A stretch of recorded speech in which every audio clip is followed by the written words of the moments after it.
Entonces recordemos algunas características del Homo habilis que ya habíamos hablado en el video anterior, pero me parece propio recordarlas. Esta es una reconstrucción que hicieron.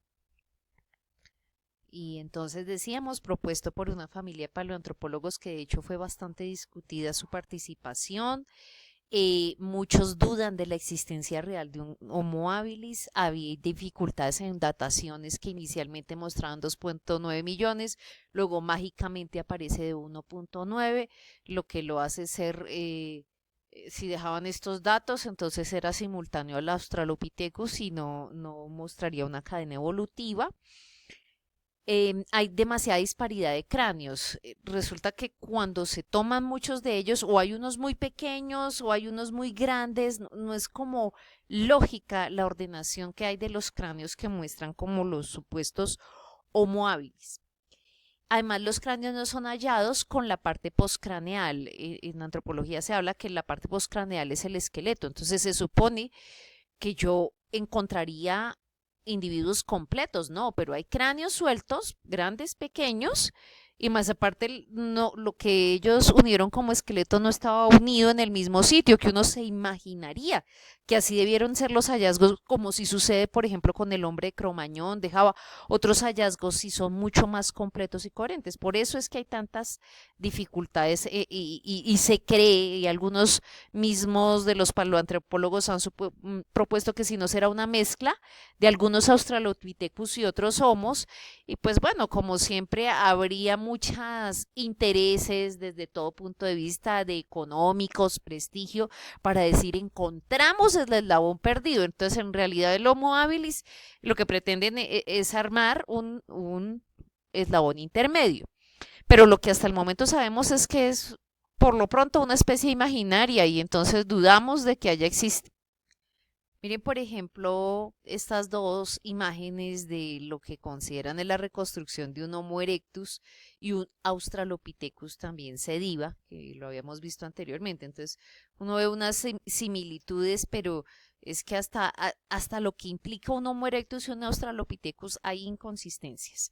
Pero bueno, ahí les dejo las imágenes. Vamos con el tercero, los que estamos hablando en la cadena, los pitecantropinos o piticantropus. Los pitecantropinos son variedades de una sola especie de Homo erectus. Todos los demás homínidos serían considerados como una sola especie de Homo erectus. Por eso muchos dicen que no es que sea una especie aparte, es un grupo de los Homo erectus y que en ellos yo puedo encontrar dentro de esos mismos Homo erectus el Homo sapiens sapiens y el Homo sapiens neanderthalensis. Yo sé que usted en este momento está pensando, pero ¿cómo así? ¿Qué pasó? ¿Qué son o no son? ¿Son hombres o no son hombres? Entonces vamos a hacer algunas de esas aclaraciones. Mire, aquí tengo la reconstrucción de un Homo ergaster. En otras fuentes se encuentra uno que este parece un poco más simiesco, pero pues aquí yo veo específicamente un hombre, pero bueno. Algunos Homo erectus, Homo heidelbergensis, y bueno, sí, parecen un poco arcaicos, pero no por eso menos hombres, ¿no? Si usted mira, este parece un africano. Mira el Homo antecesor, que es mencionado mucho en el libro del doctor Antonio Cruz, Darwin no mató a Dios. Homo erectus. Entonces vamos a hablar de todos esos Homo erectus. Hombre que camina erguido. Mire, el solo término ya me está dando la respuesta. Hombre, ¿qué son? Hombres.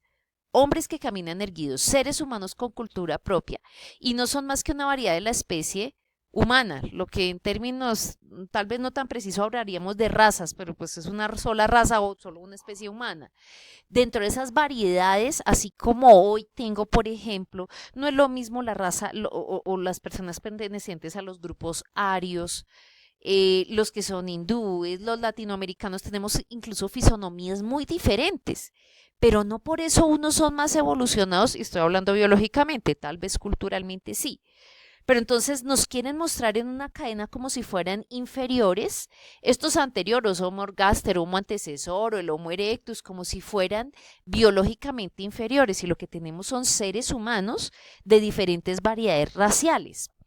mire este dato interesante. Si yo tomo los Homo erectus, todo lo que llame hombres que caminan erguidos, tienen capacidades craneales que perfectamente están entre los 800 y en los 1250 centímetros cúbicos. Los Homo sapiens están entre 700 y 2200, o sea que todos los hombres, los que conocemos, están incluidos. O sea, este grupo racial, todo lo que llamen Homo erectus, perfectamente cabe dentro de este grupo, ¿sí? Que pueden tener algunas características, por ejemplo, los prominentes arcos superciliares que son muy parecidos de los aborígenes australianos y se parecen a algunas de esas imágenes que teníamos. Pues sí, y hay grupos que son así y sus facciones nos pueden parecer agrestes, pero no son inferiores a cualquier otra raza humana. Entonces lo que pasa es que tratan de animalizárnoslos como en todas las imágenes, en la famosa imagen en la que muestra el tipo evolutivo, como este no es tan hombre, es que este es más animal, pero en realidad lo que tenemos es auténticos seres humanos. Aparecen de una en los registros fósiles sin señales de transición en el Homo habilis.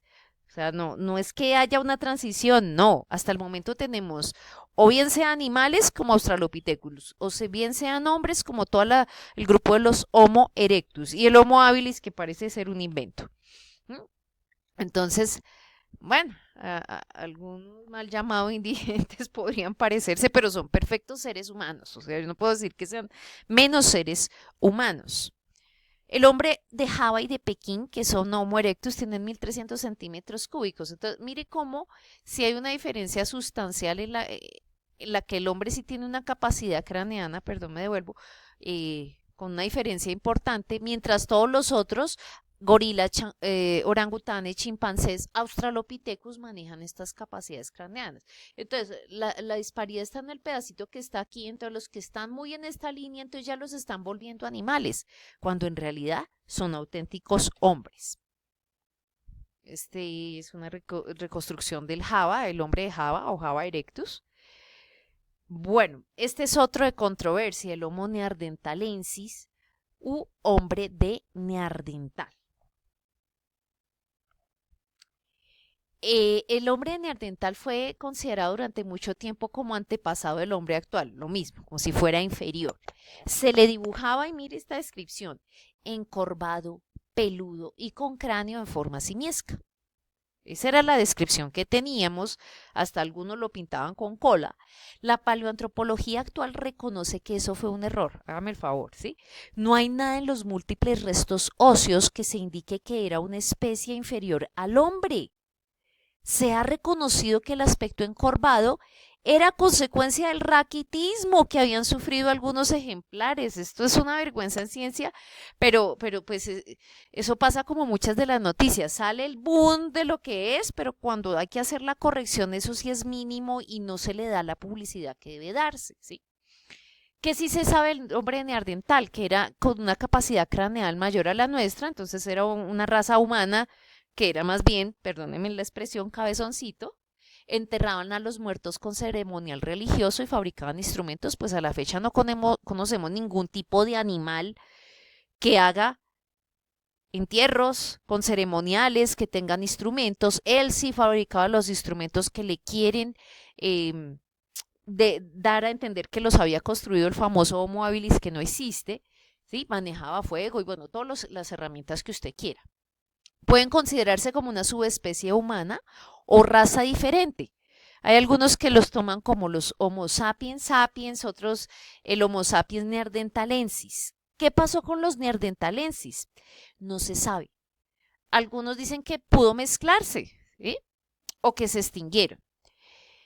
¿Qué pasa? Cuando un grupo racial se termina reproduciendo solo dentro de ellos, tiene una alta posibilidad de entrar en extinción. Aquí en Colombia tenemos los Nucanacu, ¿sí? Entonces ellos podrían ser como los Homo sapiens neanderthalensis, pero no son menos seres humanos.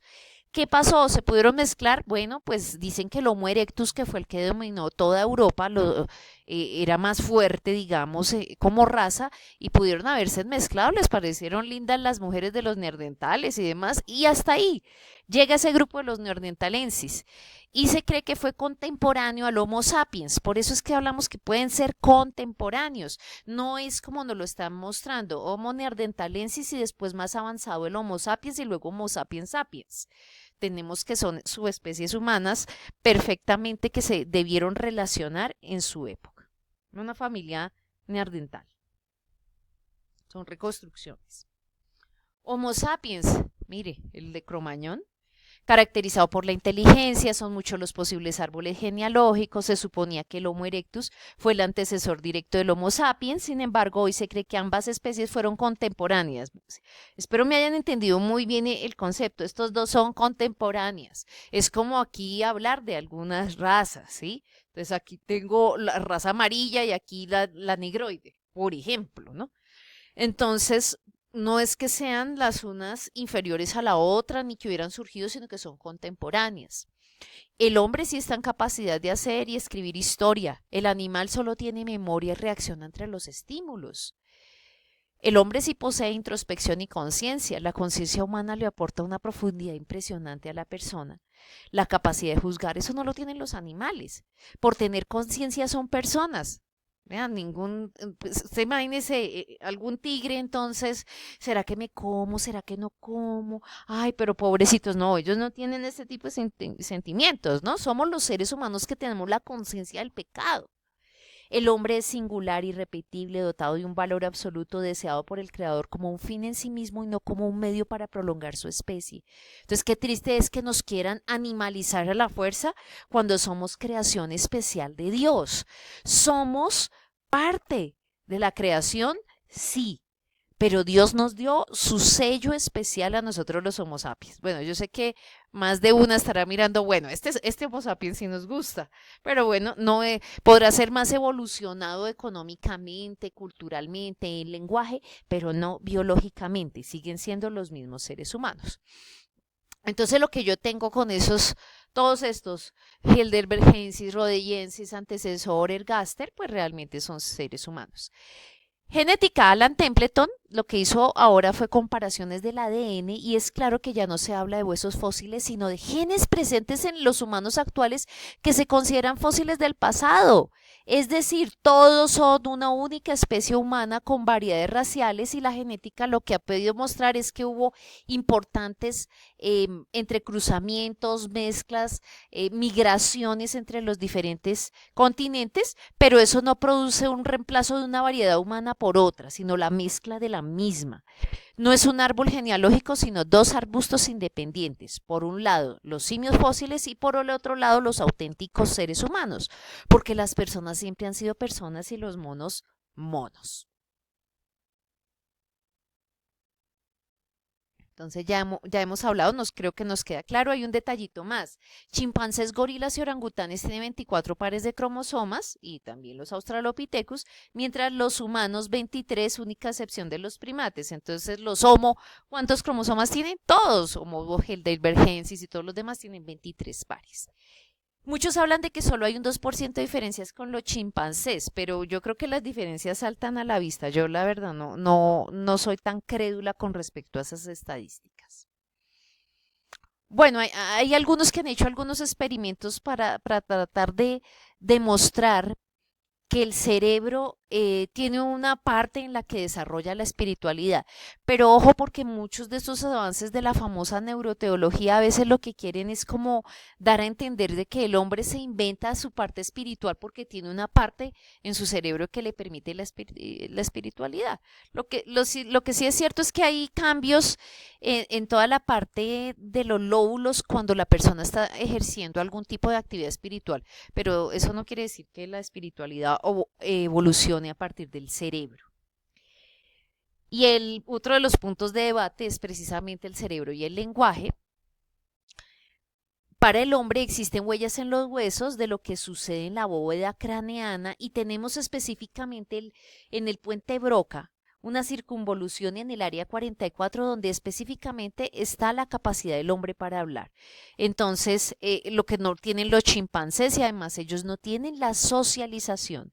Además, si miramos Génesis 1, 26, 27, nada comprueba que el lenguaje era torpe. Dios nos creó completos, con toda la capacidad del habla. Dios habla y el ser humano le responde. Vemos un ser humano en toda su plenitud.